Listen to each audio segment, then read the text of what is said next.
मित्रांनो नमस्कार.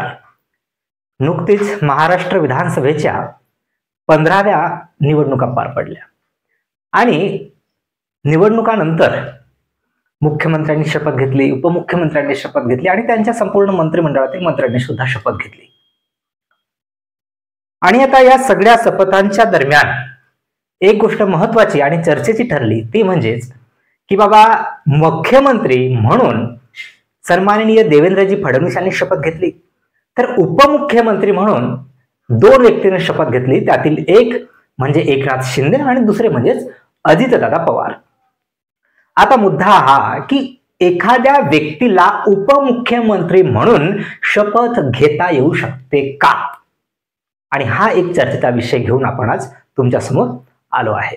तर बघा मित्रांनो, जे उपमुख्यमंत्री पद आहे हा चर्चेचा विषय का बरं ठरतो, कारण उपमुख्यमंत्री जो पद आहे हा खऱ्या अर्थानं घटनात्मक पद नाही आहे. म्हणजे आपल्याला कुठेतरी जसं महाराष्ट्राच्या कॉन्टेक्स्टमध्ये किंवा राज्याच्या राजकारणाच्या संदर्भात आपण पाहिलो तर आपल्याला कुठेतरी दोन कलम अभ्यासाव्या लागतात. एक आहे कलम 163 आणि कलम 164. ह्या दोन्ही कलम मुख्यमंत्री आणि त्यांच्या मंत्रिमंडळाशी संबंधित आहेत. कलम 163 काय म्हणतं की बाबा राज्यपालाला सल्ला देण्यासाठी मुख्यमंत्र्यांच्या नियंत्रणाखाली एक मंत्रिमंडळ असेल, 163 मध्ये म्हणतो. आणि 164 मध्ये मग मंत्रिमंडळांसाठीच्या ज्या काही इतर तरतुदी आहेत की मुख्यमंत्र्यांची नेमणूक कोण करेल, बाकीच्या मंत्र्यांची नेमणुका कशा होतील वगैरे वगैरे सगळ्यात छोट्या मोठ्या तरतुदी 164 मध्ये दिलेल्या आहेत. याचा अर्थ असा की बाबा मंत्रिमंडळाशी संबंधित किंवा मुख्यमंत्र्यांशी संबंधित ह्या सगळ्या तरतुदी आपल्याला कलम 163 आणि कलम 164 या दोन कलमांमध्ये आपल्याला आढळून येतात.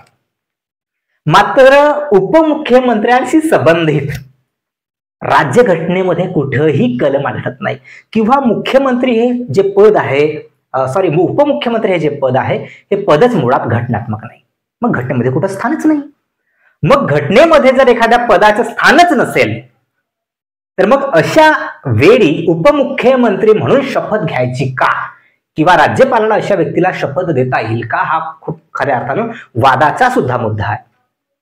मग जर आपण थोडा इतिहासाचा विचार केलो, बाबा असं कधी झालं आहे का, तर हो, हे काय महाराष्ट्राच्या राजकारणामध्ये किंवा देशाच्याही राजकारणामध्ये काही असं पहिलीच गोष्ट नाहीये. आपल्या देशाच्या इतिहासामध्ये सुद्धा भरपूर असं काही झालेलं आहे. तर अशा पद्धतीचा हा जो एक वादाचा मुद्दा आहे, हा जो सर्वात आधी चर्चेला आला होता, जो पहिल्यांदा वाद निर्माण झाला होता, तो झाला होता 1989 ला. बघा, थोडा आता आपण वेगळ्या गोष्टींचा आधार घेऊया. तिथं 1989 ला एक प्रकरण झालं होतं. आपल्या प्रकरण म्हणजे खूप मोठं प्रकरण नाही. 1989 मध्ये आपल्याकडे एक व्हीपी सिंग सरकार होती. तुम्हाला माहिती असेल, ज्यांच्या काळामध्ये मंडल आयोग लागू झालं होतं. व्हीपी सिंग पंतप्रधान होते 1989 ला. आणि त्या दरम्यान जे उपपंतप्रधान होते, पंतप्रधान म्हटलं मी तुम्हाला, केंद्राची गोष्ट शेअर करतोय, आपण थोडंसं समजून घ्यायचा प्रयत्न करूया की 1989 मध्ये देशाचे पंतप्रधान व्हीपी सिंग होते आणि त्यांच्या मंत्रिमंडळात देवीलाल हे उपपंतप्रधान होते. बघा, व्हीपी सिंग पंतप्रधान, प्राईम मिनिस्टर, आणि deputy prime minister, deputy PM कोण होते, तर देवीलाल होते. बघा, जेव्हा 1989 ला डेप्युटी प्राईम मिनिस्टर देवीलाल होते, तेव्हा पहिल्यांदा आक्षेप घेतला गेला होता की बाबा एखादा व्यक्ती उपपंतप्रधान म्हणून शपथ घेता येऊ शकतो का, आणि ही गोष्ट सुप्रीम कोर्टापर्यंत गेली. आता सुप्रीम कोर्टाने सुद्धा काही गोष्टी समजून घेण्याचा प्रयत्न केला, परंतु त्यावेळी तत्कालीन परिस्थितीमध्ये म्हणजे 1989 मध्ये जे महान्यायवादी होते केंद्र सरकारचे सल्लागार, तर बाबा महान्यायवादी त्यावेळेसचे सोली सोराबजी, खूप नावाजलेलं नाव आहे, सोली सोराबजी, हे महान्यायवादी होते, ज्याला आपण इंग्रजीमध्ये अटॉर्नी जनरल ऑफ इंडिया म्हणतो, AGI. ठीक आहे, कलम 76 मध्ये तुम्हाला पाहायला मिळतात. आर्टिकल 76 मध्ये महान्यायवादी पाहायला मिळतं. काही माहिती असेल तुम्हाला. तर बघा, महान्यायवादींनी जो युक्तिवाद दिला होता सुप्रीम कोर्टामध्ये, तो काय म्हटलं महान्यायवादी म्हणून सोली सोराबजींनी जो युक्तिवाद दिला तो असा होता की बाबा जरी एखादा व्यक्ती उपपंतप्रधान म्हणून शपथ घेत असले तरीही ते जेव्हा स्वाक्षरी करतात ते स्वाक्षरी केवळ एक मंत्री म्हणून करतात आणि त्याच्यानंतरचे जे काही कामकाज त्यांना करायचं असते ते केवळ आणि केवळ मंत्री म्हणूनच कामकाज करतात, कुठलंही काम असेल. म्हणजे उपपंतप्रधान म्हणून ते फक्त आणि फक्त शपथ घेतात, मात्र स्वाक्षरी आणि त्यानंतरची सगळी वाटचाल ते एक मंत्री म्हणूनच करतात. अशा पद्धतीनं एक युक्तिवाद सोली सोराबजी यांनी सर्वोच्च न्यायालयामध्ये दिला. सुप्रीम कोर्टानं सुद्धा याच्यावर काही असं फार काही आक्षेप घेतले नाहीत. सुप्रीम कोर्टानं सुद्धा मानलं आणि त्याच्यानंतर काही देवीलाल यांनी घेतलेल्या शब्दावर खूप काही चर्चा वगैरे वगैरे झाल्या नाही किंवा असा कठोर असा निर्णय कुठल्याही प्रकारचा सुप्रीम कोर्टाने दिलेला नाही. सुप्रीम कोर्टाने सुद्धा चुप्पी साधल्याचं आपल्याला दिसून येतं. ही पहिली घटना होती की बाबा उपपंतप्रधानांच्या कॉन्टेस्टमध्ये शपथविषयी आक्षेप घेतला गेला होता.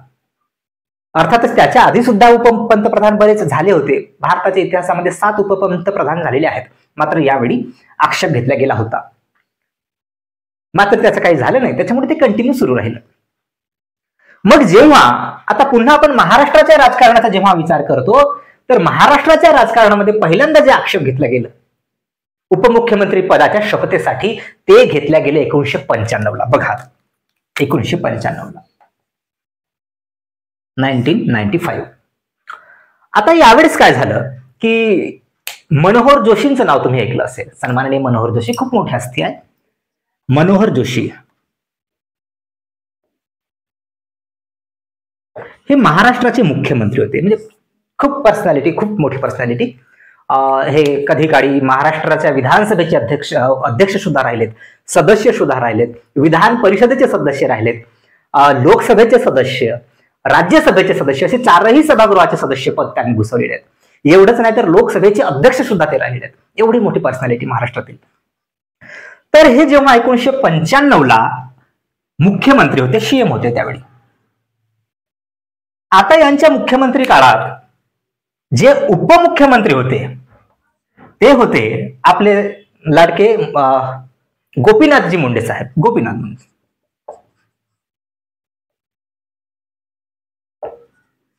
Deputy CM. आता बघा गोपीनाथ मुंडे साहेबांनी डेप्युटी सीएम म्हणून शपथ घेतली होती 1995 ला आणि पुन्हा एक वाद निर्माण झाला. आणि याच दरम्यान काय झालं की तामिळनाडूमध्ये एक पनीर सेल्वम नावाचे एक व्यक्ती होते, त्यांनी सुद्धा उपमुख्यमंत्री पदाची शपथ घेतली. आपल्याकडे गोपीनाथ मुंडे साहेब आणि तामिळनाडूमध्ये पनीर सेल्वम नावाचे एक व्यक्ती होते. आणि ह्या दोन्ही केसेस त्या हायकोर्टामध्ये गेल्या, परंतु हायकोर्टाने त्याच्यावर काही आक्षेप घेतला नाही. सुप्रीम कोर्टामध्ये घेतला. सुप्रीम कोर्टानं या सगळ्या बाबींमध्ये हस्तक्षेप करण्यास नकार दिला. बघा तुम्हाला एक इंटरेस्टिंग फॅक्ट सांगतो की बाबा 1995 मध्ये जरी गोपीनाथ मुंडे डेप्युटी सीएम म्हणजे उपमुख्यमंत्री म्हणून शपथ घेतला असले तरी पण त्याच्या आधी सुद्धा उपमुख्यमंत्री झालेले आहेत आणि आताही उपमुख्यमंत्री. म्हणजे एकंदरीत जर आपण आकडा सांगायचं काम केलो तर 10 उपमुख्यमंत्री आपल्या महाराष्ट्राला लाभलेले आहेत आणि 7 उपपंतप्रधान देशाला लाभलेले आहेत. परंतु यावेळेस आक्षेप घेतला होता. सुप्रीम कोर्टानं यावेळेस सुद्धा कसल्याही पद्धतीचा हस्तक्षेप घ्यायला नकार दिला. आणि ज्यावेळी आपण बऱ्याचदा सरकार असा अर्थ लावतो की जेव्हा सुप्रीम कोर्ट कठोर निर्णय एखाद्या बाजूने देत नाही ना तर तेव्हा ते त्या संबंधित होकार असं समजलं जातं आणि मग गव्हर्नमेंट ते बिलकुल बिनधास्तपणे त्या दिशेनं वाटचाल चालू करतं. 1995 ला सुप्रीम कोर्टाकडे संधी होती की काहीतरी छोटा मोठा बदल करता येऊ शकतो का, त्या दिशेने काही वाटचाल करूता येऊ शकेल का, म्हणजे एखादा व्यक्ती उपमुख्यमंत्री म्हणून खरंच शपथ घेण्याचा त्याला अधिकार आहे की नाही याच्या संबंधित काहीतरी निर्णय देण्याचा खूप मोठा चान्स सुप्रीम कोर्टाकडे होता त्यावेळी. मात्र त्याही वेळी सुप्रीम कोर्टानं स्वतः चुप्पी साधली किंवा हस्तक्षेप करण्यास नकार दिला. आणि मग ह्या सगळ्या गोष्टींमध्ये नकार दिल्यामुळे जो 1989चा मी तुम्हाला मगाशी जो युक्तिवाद सांगितला कोणी केलेला तर त्यावेळेस ते महान्यायवादी सोली सोराबजी की बाबा जरी हा उपपंतप्रधानाच्या बाबतीतला युक्तिवाद होता तरी सुद्धा हा युक्तिवाद उपमुख्यमंत्र्याच्या बाबतीत सुद्धा लागू होते असं आता गव्हर्नमेंट स्वतः समजत आहे.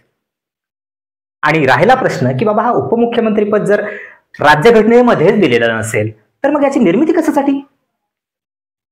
तर लक्षात घ्या, हे जे उपपंतप्रधान पद असेल केंद्रातील किंवा राज्यातील उपमुख्यमंत्री पद असेल, हे केवळ आणि केवळ राजकीय तडजोडीसाठी तयार करण्यात आलेलं पद आहे. याचा घटनेमध्ये कुठेही उल्लेख नाही किंवा असं पद्धतीचं एखादा पद निर्माण केल्याच पाहिजे अशी शक्तीही नाही. फक्त राजकारणामध्ये एक तडजोड टिकून राहावी बा यासाठी हे फक्त पद निर्माण केलं जातं. याचं खूप मोठं असं अस्तित्व काही नाही. आतापर्यंतचा प्रवास कदाचित तुमच्या लक्षात आला असेल, समजलाही असेल. आणि जर व्हिडिओ आवडलाच असेल तुम्हाला तर नक्कीच लाईक करा, सबस्क्राईब करा आणि आपल्या आहोत करून मित्रांनाही पाठवा. भेटूयात लवकरच पुन्हा एखाद्या नवीन व्हिडिओमध्ये. तोपर्यंत नमस्कार.